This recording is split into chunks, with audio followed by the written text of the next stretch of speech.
was a magic moment. Yeah, it was pretty good. it was it was unbelievably inspirational. Yeah, unbelievable, The unbelievable. men's and the women's high were just the best high jump comps I've seen. I think they were just Yeah, fantastic. That's a bit of a major thing I did years ago.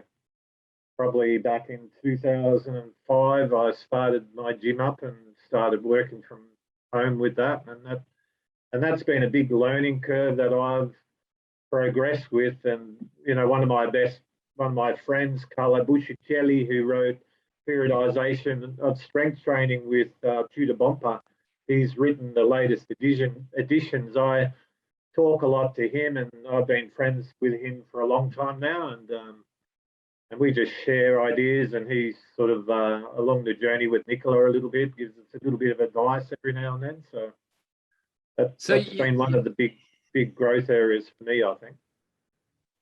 I mean, that's massive. I mean, your tone is quite casual and relaxed, but they're rocket ships. So a close buddy's written books on periodization and conditioning, and you built a gym in your house. That is commitment. And we put them through a learning process then for nutrition and everything, and start them with the gym work and show them, and we work through with the physio to show them other things. So quite a good program. We've had a number of these businesses offer their saunas for her to go to as a way of acclimatizing. They said, you come and do that here at our place. And it was really great. We're the local community, and they're on board with that.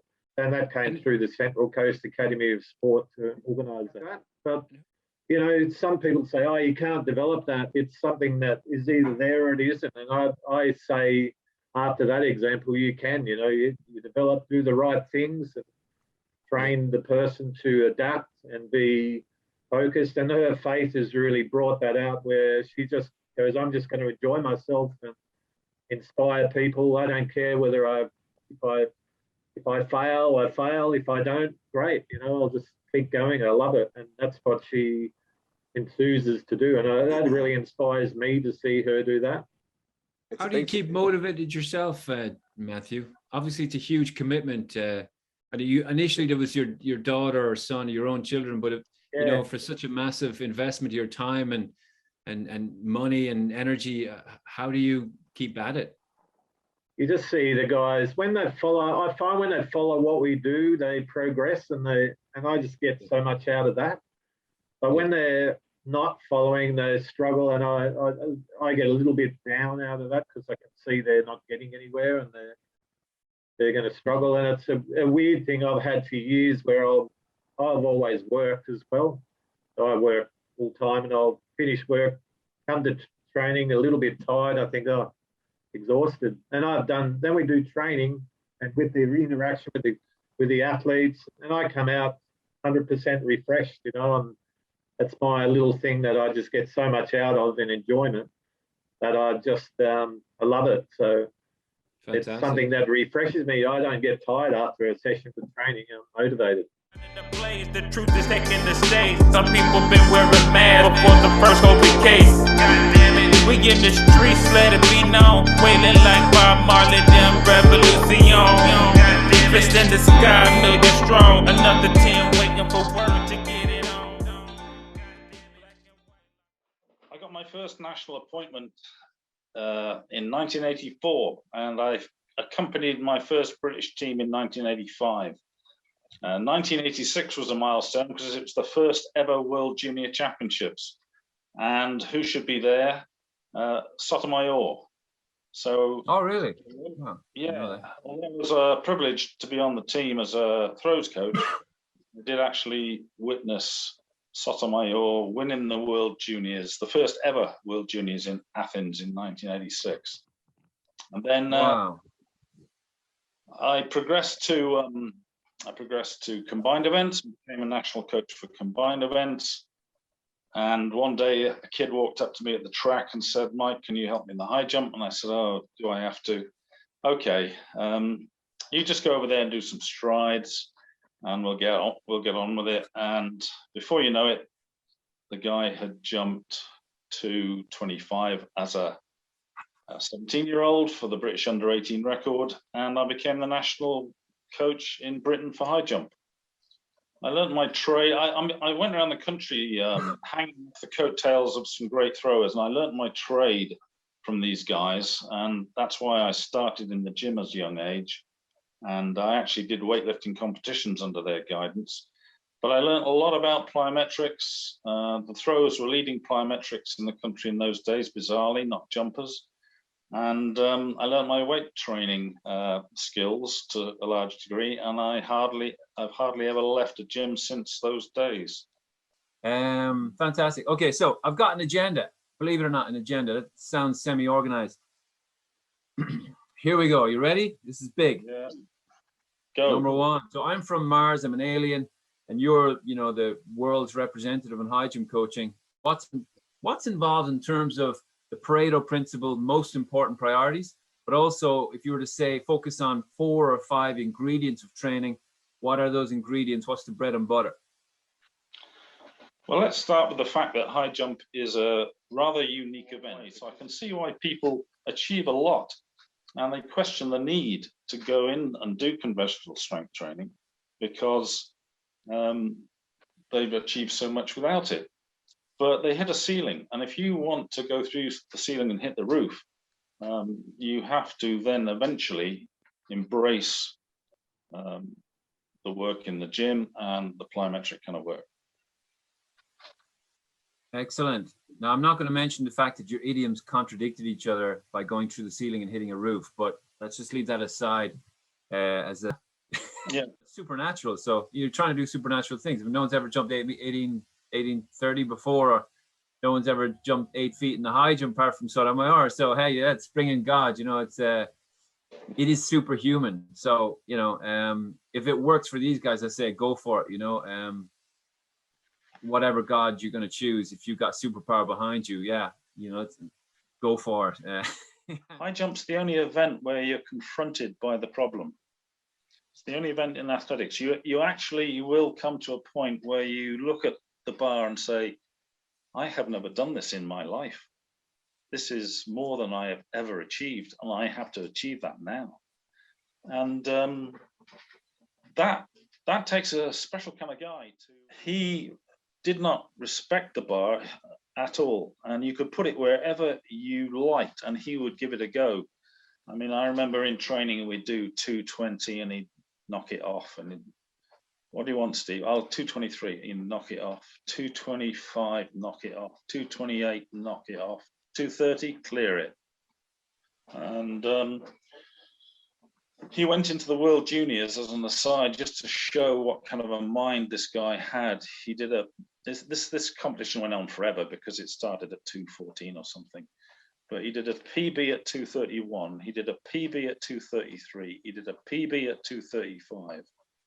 Which was the biggest jump of the day. He did a PB at 237, all successive heights, because the heights are predetermined, as you know, in the World Juniors, and it was going up in 2s, and by which time he was absolutely knackered. But that kind of, you know, to confront the bar at PB height and repeat and repeat and repeat and repeat is remarkable. Not high bar. We do insurmountable high jump work. In other words, I will say to the athlete, off 5 strides, I'm going to set this at a height you cannot achieve. And that, hopefully that has an effect where they say, I'll show you, you fat bastard. And it generates an attitude. But I do say to them, look, I don't necessarily expect you to clear it, but I do expect a respectable effort. That's a gift.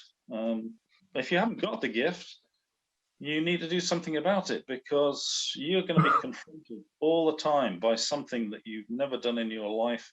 And when the pressure's on, you've got to do it. You've got to deliver. There's a little short phrase, and it's one I like. Training is destructive. Yeah. When you train, you break your system down, and it's adaptation, so it rebuilds and can take more loading next time. So you go and train again to gain the adaptation. You put a heavier load on, you break your system down, it repairs, and you're capable of lifting more or competing at doing more work intensively. And that's a step process, but it's a it's a continuum of breaking down, repair, breaking down, repair, breaking down. What greater gift can you give an athlete?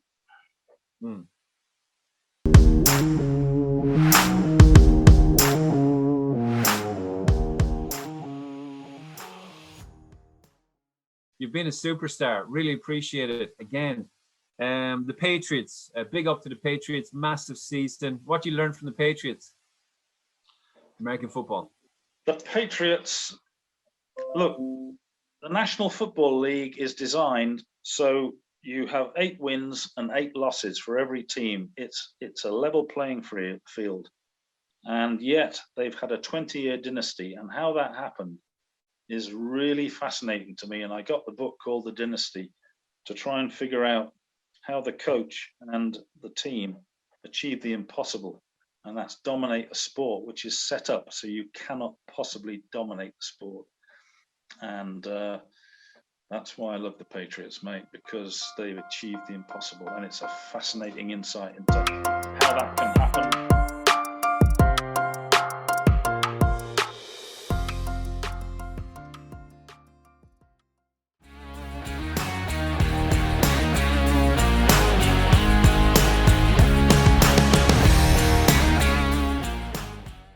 I think if you are wanting to be a high performance coach, then it is a lifestyle, and you have to give yourself the time to be able to do it. Because again, I'm just speaking for myself in that my day is high jump. My day is track and field. From the time that I wake up and the time that I go to sleep. Fantastic. It's track and field and 98% high jump. Yeah, so you need to give yourself time, and that time is also fair to the athletes.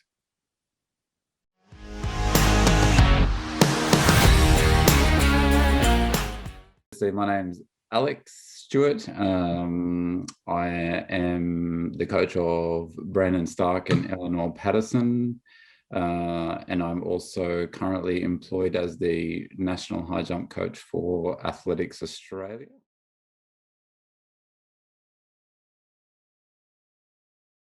You need a track. They're all the same, in my opinion. You need a weight room, which has your essential equipment that you need. It doesn't need to be anything flash, but you need a platform, you need a squat rack, you need some boxes and some med balls and some supplementary equipment. And you need a reasonable physio, and you need a reasonable massage therapist. If you have those things, that is enough, in my opinion. Anything that you can put on top of that is a bonus.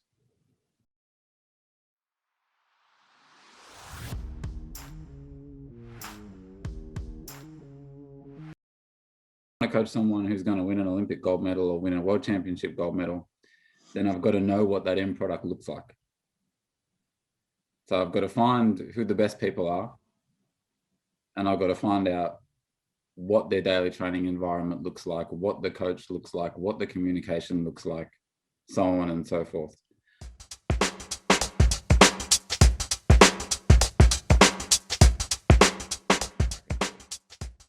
As I could say that everybody who I sought out to learn from, I would now class as a very good friend as well. Terrific. And that's because I believe that the kind of the mentor-mentee relationship should be quite equal in ways that information are exchanged.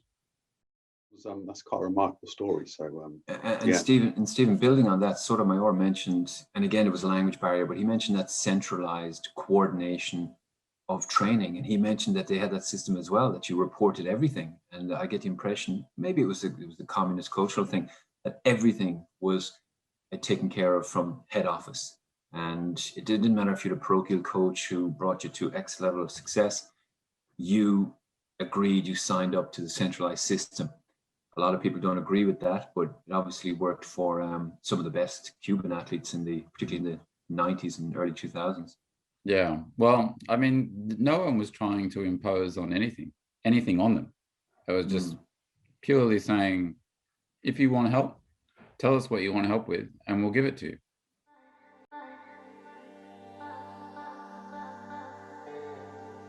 Well, you can seek out your better coaches.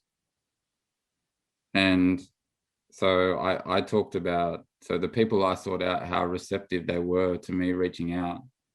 That's available to anybody. Just send a message. If you want to know something, find somebody and send a message. You'd be surprised at the response you'll get. I've actually never had anyone not respond. Yeah, so seek out your better coaches and ask them. You haven't done anything wrong by asking a question. Yeah. Just pick it up. Don't text. If you want to be a championship performer, if you want to be a medalist, then you must set up your life to enable that.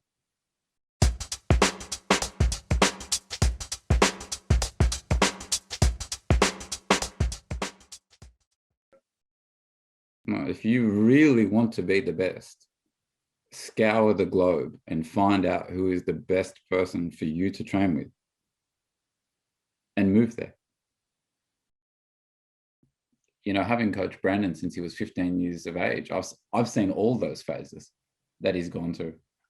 I've seen him from a 15-year-old boy who has no idea about the world at all to a man with a wife, setting up a home and a career, you know, with his own thoughts and opinions on the world.